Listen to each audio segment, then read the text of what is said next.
بسم اللہ الرحمن الرحیم۔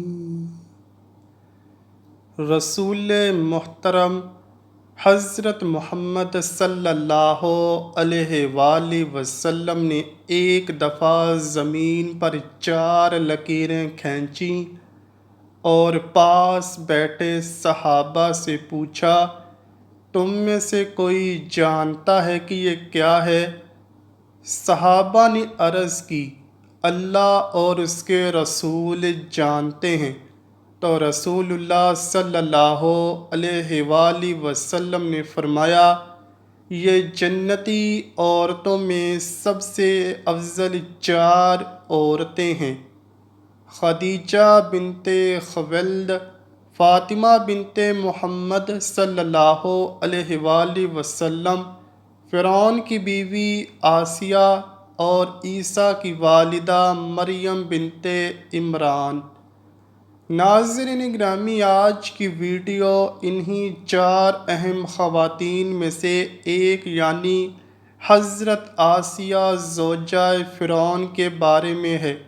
ایسی بابرکت خاتون کہ جن کا ذکر قرآن میں اللہ پاک نے یوں بیان فرمایا ہے، اور اللہ نے ان لوگوں کے لیے جو ایمان لائے ہیں زوجہ فرعون کی مثال بیان فرمائی ہے۔ حافظ ابن حجر عسقلانی لکھتے ہیں کہ مصری شاہی خاندان کے بادشاہ ریان بن ولید، جو کہ حضرت یوسف علیہ السلام کے دور میں تھے اور ان پر ایمان بھی لائے تھے، ان کی پوتی بے حد حسین و جمیل تھی جن کا نام آسیہ تھا، اور نسب کچھ یوں بیان ہوا ہے: آسیہ بنت مزاحم بن عبید بن ریان بن ولید۔ جب رمیسس II شاہ مصر بنا تو اس نے تخت سنبھالتے ہی لوگوں کو عیش و عشرت میں ڈال دیا۔ اس نے یہ فرمان جاری کیا کہ آج سے سارے اسرائیلی قبطیوں کے غلام ہوں گے۔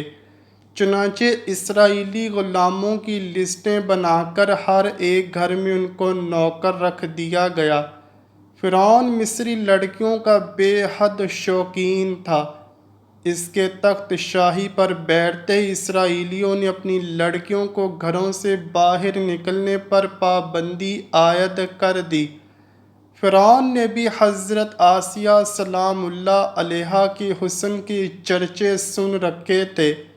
ایک دن فرعون نے حضرت آسیہ کے سارے خاندان کو دعوت پر مدعو کیا اور وہیں پر ان کے والد سے حضرت آسیہ کا رشتہ مانگا۔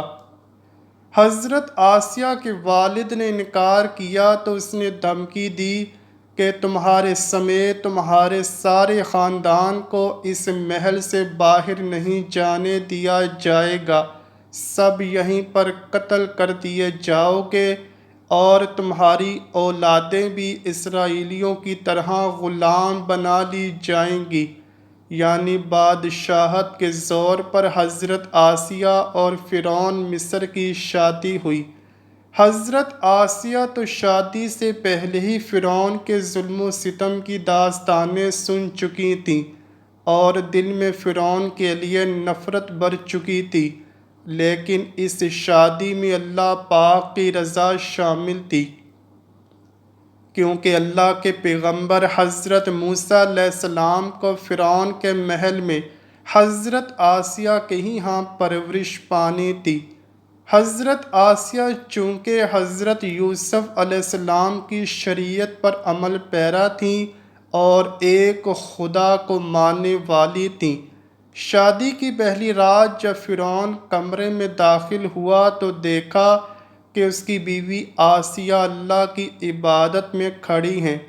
ناظرین گرامی، یہاں یہ بات بتاتے چلیں کہ حضرت آسیہ سے شادی کرنے تک فرعون نے خدائی کا دعویٰ نہ کیا تھا، چونکہ فرعون صرف آسیہ کی محبت میں گرفتار تھا تو وہ پہلی ہی رات سے حضرت آسیہ کے ناز و نخرے برداشت کرنے لگا۔ اس نے حضرت آسیہ کی عبادت میں مداخلت نہ کی اور انتظار کرتے کرتے سو گیا۔ اس طرح اللہ پاک نے حضرت آسیہ کو فرعون کی صحبت سے محفوظ رکھا اور وہ آپ پر قادر نہ ہوا۔ بعض روایات تو اس طرح ملتی ہیں کہ جب بھی فرعون حضرت آسیہ کی خلوت گاہ میں داخل ہوتا تو حضرت جبرائیل علیہ السلام فرعون اور حضرت آسیہ کے درمیان پردہ حائل فرما دیتے، جس سے وہ ساری رات پرسکون سویا رہتا۔ کچھ کتابوں میں لکھا ہے کہ اللہ نے فرعون کو نامرد کر دیا تھا، جس وجہ سے وہ حضرت آسیہ سے صحبت ہی نہ کر سکا۔ ان سب کے باوجود فرعون اپنی بیوی حضرت آسیہ سے بے پناہ محبت کرتا تھا۔ بعض روایات میں فرعون کی ایک بیٹی کا ذکر بھی ملتا ہے، تو آپ کو بتاتے چلیں کہ وہ لڑکی انہوں نے کسی سے لے کر پالی تھی۔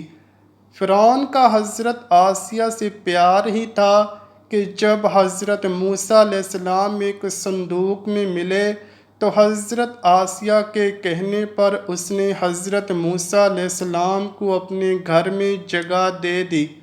حضرت آسیہ کی چونکہ کوئی اولاد ہی نہ تھی، اس لیے آپ نے حضرت موسیٰ علیہ السلام کو اپنا بیٹا بنا لیا اور فرعون سے کہنے لگیں، یہ بچہ میری اور تیری آنکھوں کی ٹھنڈک ہے، اسے قتل نہ کرو۔ جیسے جیسے حضرت موسیٰ علیہ السلام پرورش پاتے رہے تو حضرت آسیہ آپ کے معجزات دیکھ دیکھ کر حیران ہوتی رہیں اور دل میں یہ جان لیا کہ یہ بچہ کوئی عام نہیں۔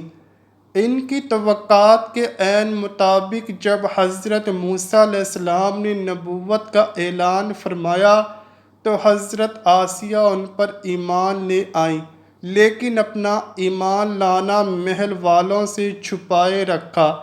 ان کے ایمان لانے کا واقعہ کچھ اس طرح ہے کہ ایک دن فرعون کے دربار میں ایک باندی کو لایا گیا، وہ حضرت موسیٰ علیہ السلام پر ایمان لے آئی تھی۔ فرعون نے اس باندی کے تینوں بچوں کو اس کے سامنے ابلتے ہوئے تیل میں ڈالنے کا حکم دیا اور ساتھ ہی اس باندی سے کہا، اب بھی وقت ہے، مجھے اپنا خدا بنا لے۔ لیکن اس باندی کا ایمان بہت پختہ تھا۔ خیر، اس باندی کے سامنے اس عورت کے تینوں بچوں نے ابلتے ہوئے تیل میں جان دے دی۔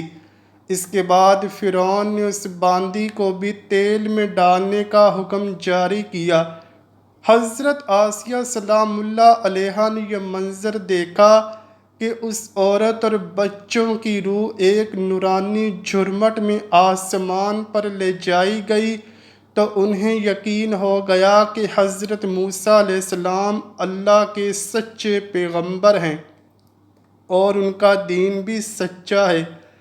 قصر فرعون روز بروز پرآشوب ہوتا گیا اور حضرت آسیہ نے فرعون سے کنارہ کشی اختیار کر لی۔ حضرت موسیٰ علیہ السلام کا دفاع کرتی رہیں۔ حضرت موسیٰ علیہ السلام کے چاہنے والے فرعون کے سپاہیوں کے ہاتھوں ظلم و ستم کی بھینٹ چڑھنے لگے اور انہیں بے دردی کے ساتھ قتل کیا جانے لگا، یہاں تک کہ فرعون نے حضرت موسیٰ علیہ السلام پر ایمان لانے والے ایک شخص جسے قرآن کریم نے مومن آل فرعون کے نام سے یاد کیا ہے، بڑی ہی بے دردی سے قتل کیا، جس کے بعد حضرت آسیہ کے صبر کا پیمانہ چھلک اٹھا اور کھلم کھلا فرعون کی مخالفت کرنے لگی۔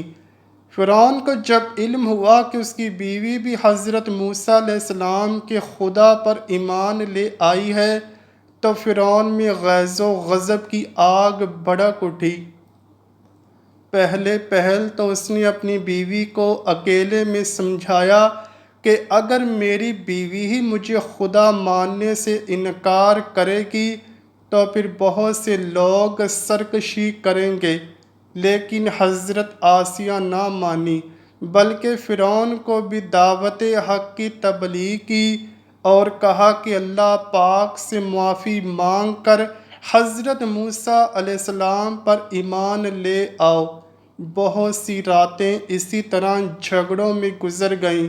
جب محل فرعون میں یہ باتیں ہونے لگیں کہ فرعون کی لاڈلی بیوی ہونے کی وجہ سے حضرت آسیہ کو کوئی سزا نہیں دی جا رہی، تو فرعون غصے میں آ گیا۔ اس نے سب سے پہلے مار پیٹ شروع کی اور خود اپنی پاک بیوی کو سزائیں دینے لگا۔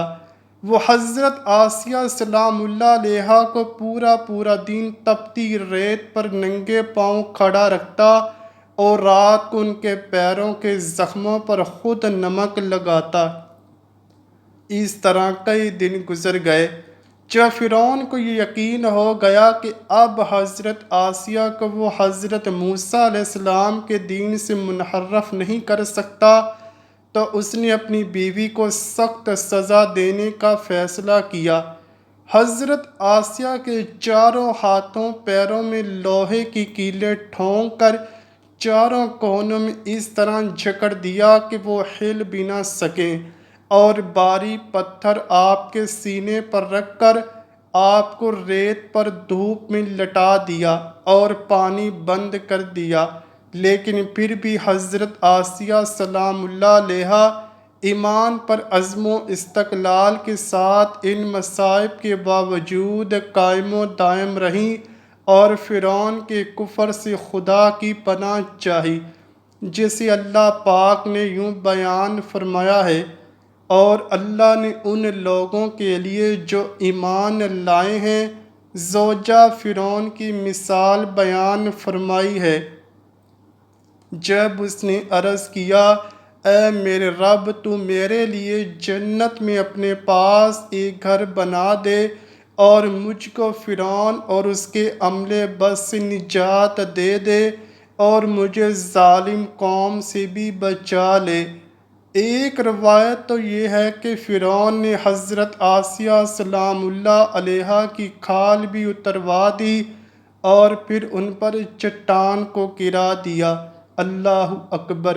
لیکن زیادہ تر مفسرین یہ روایت کرتے ہیں کہ جب حضرت آسیہ سلام اللہ علیہا کو ہاتھ پاؤں میں کیلیں ٹھونک کر باندھا گیا تو ان کی روح پرواز کر گئی تھی۔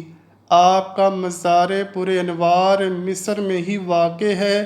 ناظرین گرامی، حضرت آسیہ سلام اللہ علیہا کا اپنے ایمان پر قائم رہنا آج کے تمام مسلمانوں کے لیے مشعل راہ ہے۔ خاص طور پر خواتین کے لیے درس ہے کہ عورت کے اندر بھی اتنی طاقت موجود ہوتی ہے کہ وہ ہر طرح کے ظلم و ستم کے آگے پہاڑ بن سکتی ہے۔ دعا ہے اللہ پاک ہم سب کو اپنے پیارے حبیب صلی اللہ علیہ وآلہ وسلم اور ان کی آل پاک سے سچی اور پکی محبت کرنے کی توفیق عطا فرمائے، آمین یا رب العالمین۔ امید کرتا ہوں کہ آپ کو ویڈیو ضرور پسند آئی ہوگی۔ اگر ویڈیو پسند آئی ہے تو ویڈیو کو لائک کیجئے، شیئر کیجئے اور چینل کو لازمی سبسکرائب کیجئے۔ کمنٹ سیکشن میں اپنی رائے کا اظہار بھی ضرور کیجئے گا۔ ملتے ہیں اگلی ویڈیو میں، تب تک کے لیے اللہ حافظ۔